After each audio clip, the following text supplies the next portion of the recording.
Right after a very disappointing weekend for Chelsea Football Club fans, I believe I have got some potentially good news for you guys, because Fabrizio Romano is reporting that personal terms have been agreed between Axel Disasi and Aston Villa after ongoing talks directly between the player and Unai Emery. Now it is down to Chelsea Football Club and Aston Villa to work out terms of the deal, to negotiate and to sort out crossing the T's and dotting the I's. But there is one crucial part of this deal for me, and I believe a lot of you guys will agree with this, that would almost make this the perfect scenario could this happen. But people, before we get into all that, welcome back to the Joey Knight podcast. If you are new around here, please do me a favour, hit the subscribe button right now. If you are not new around here, you already watch all of my videos but you're not subscribed, which about 25% of you aren't,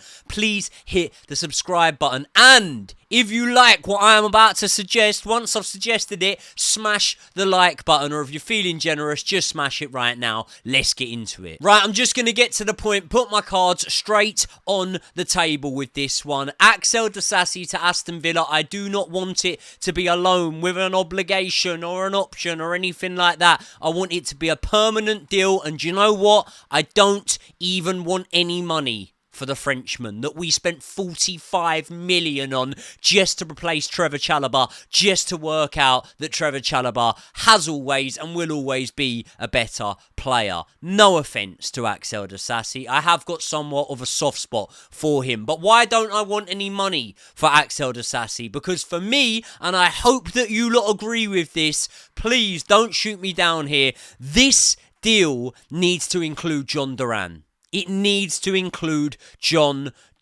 I've been thinking about it for a long time now. I've been weighing up the options. I've been looking at who we could possibly go for, whether we need him or not. And I really do think that we need now to address the elephant in the room. And the elephant in the room is we need to give our striking options some reinforcement, something different, and I feel like that will come in the form of Jhon. Now, before we speak specifically about Jhon, who we've spoke about on this channel a couple of times now, I just want to let it be known that if Jhon was to come in to Chelsea Football Club, I don't think that that is directly a replacement for Nicholas Jackson. I don't think it spells the end for Nicholas Jackson, and it's not me turning my back on Nicholas Jackson. But remember, during this transfer window, this light here is flickering all over the gaff, but we're going to run with it. During this transfer window, there's been rumours of Jhon. More prominently, we've been linked with a move for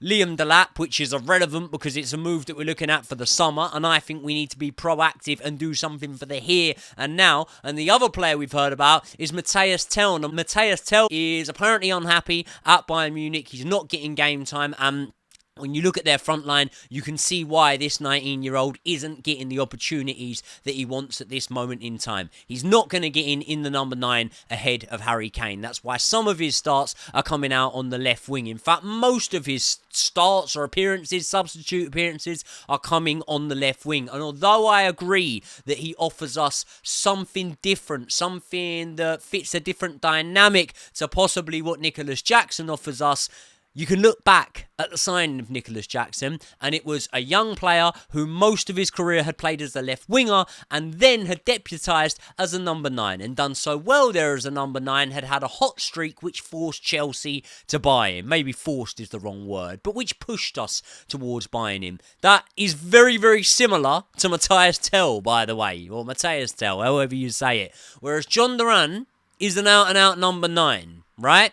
Jhon is a player who West Ham have already had a bid of 57 million turned down for this transfer window, and he is a player that has 12 goals in 7 starts this season for Aston Villa, 5 goals in just 3 starts last season for Aston Villa. He is one of the most highly touted number 9s in Europe at this moment in time, at least the up-and-coming number 9s, and I completely understand that there will be some of you guys that will go, well, hold on, If he's any good, why is he not starting week in, week out for Aston Villa? And that is because they have Ollie Watkins there at this moment in time. Now, Ollie Watkins is 29, and in an ideal world, I believe that Unai Emery would love to keep Jhon Duran, knowing that Ollie Watkins is nearing his peak now and won't be at the peak of his powers in maybe 3-4 seasons. And Jhon Duran's a very young player, but Jhon Duran is going to want to have first team opportunities at this moment in time right now, and I believe that Aston Villa are caught between a rock and a hard place, and I think that is the fact that the service of Ollie Watkins has got them to where they are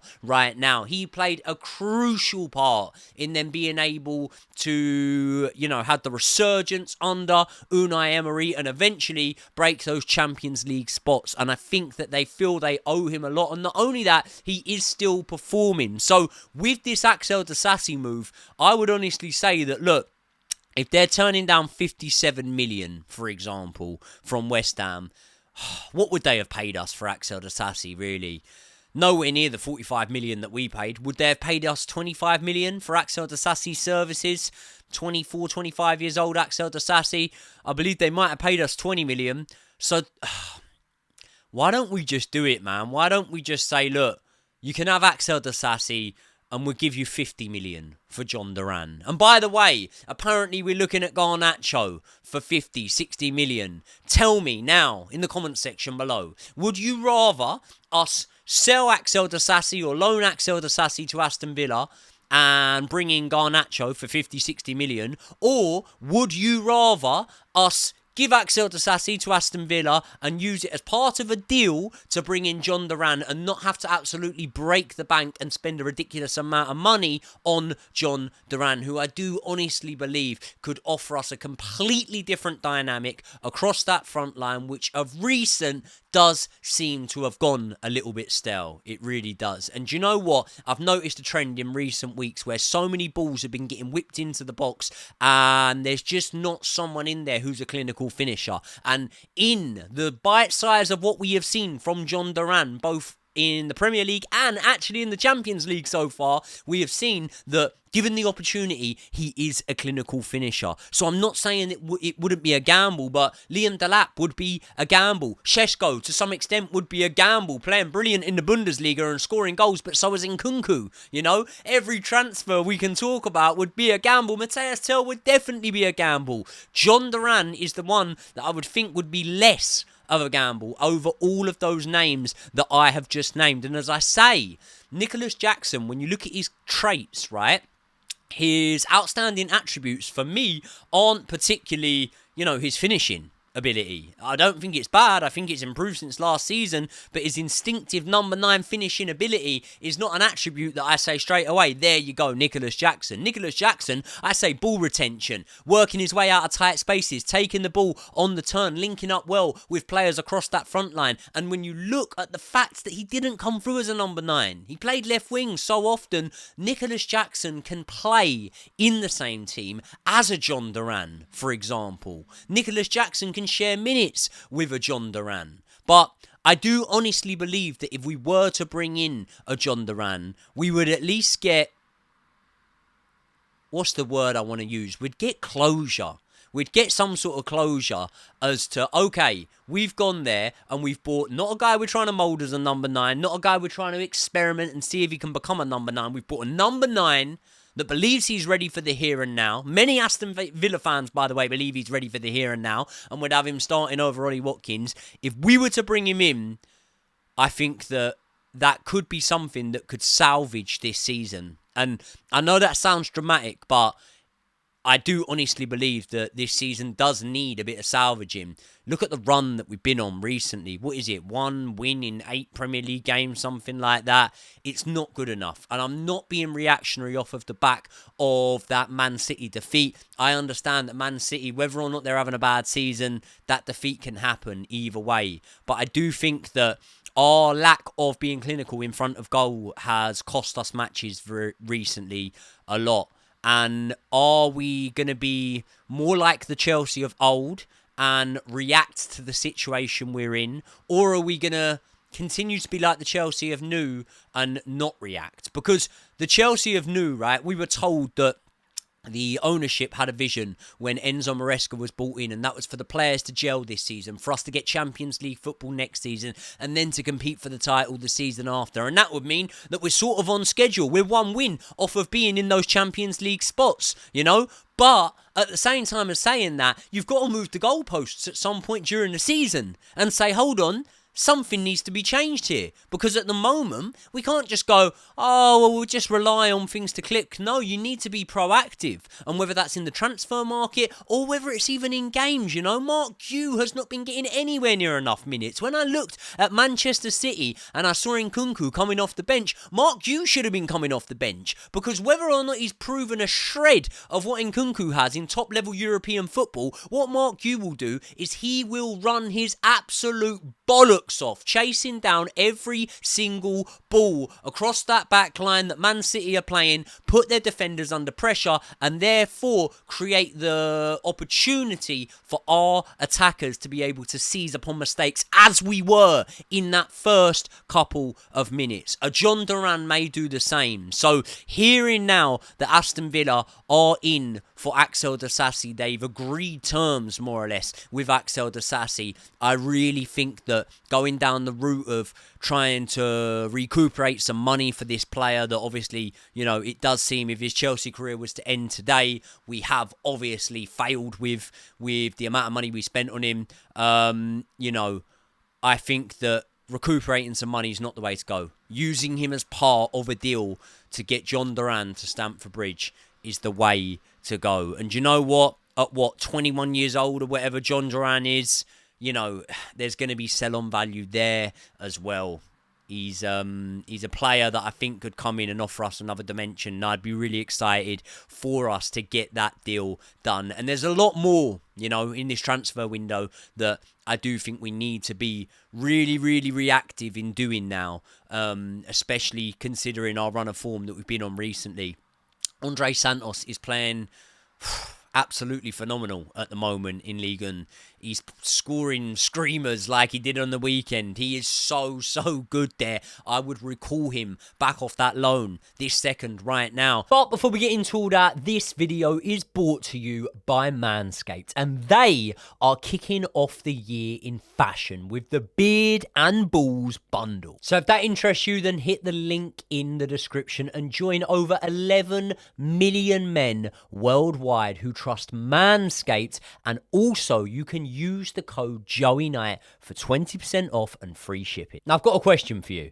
Do you think this happens by accident? The tash being perfectly shaped and the goatee being so elegant and crisp? No, it doesn't. It relies on Manscaped. And in particular, I rely on the Beard Hedger, which has a titanium-coated blade that helps you start the year off right. I used it to get fresh for New Year's Eve, all the nights out I've been having, and even to get myself looking good for the boxing. The beauty of this little gadget is it has got the zoom wheel, which offers 20 different lengths, meaning you can trim your beard however you please. It's got 60 minutes of runtime, an LED charge indicator, and it's USB-C, meaning you can literally plug it in anywhere. And get this, Manscaped have a 30-day money-back guarantee, meaning you can try the product risk-free. And the clue's in the name with the Beard and Balls bundle, because it's not just about what's up here, it's also about what's down there. And what you need for the old balls is the Lawnmower 5.0. Believe me, it will become your ball's best friend. It's got 2 skin-safe blade heads, which helps you keep safe and tidy when you are trimming down below. And in those dark and dingy corners, you can always do with a bit of light to help you out. So they have installed an LED light to help you shave. Not only that, it is waterproof, so you can use it in the shower, which makes things even easier. So join me in using the Beard and Balls bundle, and remember, if you hit the link in the description and use my code JOEYNIGHT, you will get 20% off and free shipping. So thanks to Manscaped for their continued support with the channel. Let's get back into the video. And we have players that we could send to Strasbourg that would get first team opportunities and would be able to plug the hole that Santos leaves with them, you know? We've got players that we're able to do that with. Speaking of Strasbourg, look how well Petrovic is playing. He was man of the match in his last match for him. Go on SofaScore and have a look at Petrovic's consistent match ratings week in, week out in comparison to Robert Sanchez, which is a problem in itself.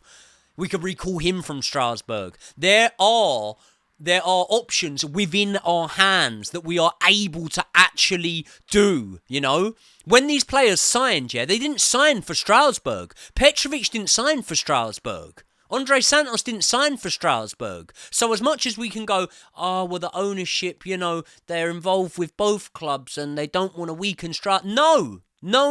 Fuck weakening Strasbourg. These players signed for Chelsea, okay? And if Chelsea are in need of these players coming back in right now, i.e. Petrovic over Robert Sanchez, absolute no-brainer. He's 10 times the goalkeeper that Robert Sanchez has ever been, and he's, you know, not even as far into his career as Robert Sanchez. Bring him back straight away. If we're not going to do that, for the next match, start Philip Jorgensen in goal. And Andre Santos is a player that we could desperately do with right now at this moment in time. Because Romeo Lavia's injury problems have been frequent and he's not able to get a run in the team. And every time Caicedo goes down on a football pitch, which he does multiple times during the game because he's putting an absolute shift in and trying to win balls that he has no right to win, I am absolutely shitting myself. Because if Caicedo gets injured, what are we doing? Please tell me. Are we going to start Enzo Fernandez and Kiernan Dewsbury-Hall in midfield? That's lightweight. That gets run over. Bring Andre Santos back. Bring him back. He will get minutes. Even if Romeo Lavia comes back fit, Caicedo stays fit, Enzo Fernandez is fit, Andre Santos is still going to get minutes in this Chelsea team and given the opportunity to flourish. So stop worrying about, it could hinder Strasbourg. One, we can help them out and send out players to Strasbourg. And two, these players didn't fucking sign for Strasbourg. They signed for Chelsea. So the priority should be using them as and when Chelsea need them. Sorry, but I went on one there. This is all off the cuff, by the way. Josh just texted me saying Axel Disasi's going to Aston Villa and I had to get the camera rolling. So, I don't know. It's off the cuff, but what do you guys think? Do we go all out in trying to make Jhon Duran part of this deal? Or do we just part ways with Axel Disasi and hope that things get better? And then leave us, you know, weaker in defence than we already were, potentially? Or do we look at it and say, well, yeah, Axel Disasi, are we weaker? Could we give more opportunities to a Changpong who's looked good when he's come in? Yeah. And what do you think of the Strasbourg stuff? Because I honestly do think that, listen, I would be starting Philip Jorgensen against West Ham, and regardless of how he plays, I'd be giving him a run in the team. But it's hard for me. Because clearly Enzo Maresca doesn't trust him as the number one. And I think that given the chance, the opportunity to work with Petrovic, he'd trust him. Remember this, yeah? Levi Colwill was back this weekend. He was back in the lineup. Enzo Maresca has worked with Levi Colwill and with Tosin Adarabioyo all season long. Who did he choose to partner Colwill with? Trevor Chalobah was chosen to partner Levi Colwill. He hasn't worked with him all season. So that tells me that it's not Enzo Maresca that doesn't fancy Petrovic, okay? If you had Petrovic back in there, he would be replacing Robert Sanchez like that. He's better than him and Jorgensen, probably. Scattergun, I know, my video today, but I'm just letting you know how I feel. Let me know, people. Let me know your thoughts on all of this. I will see you all in the next one.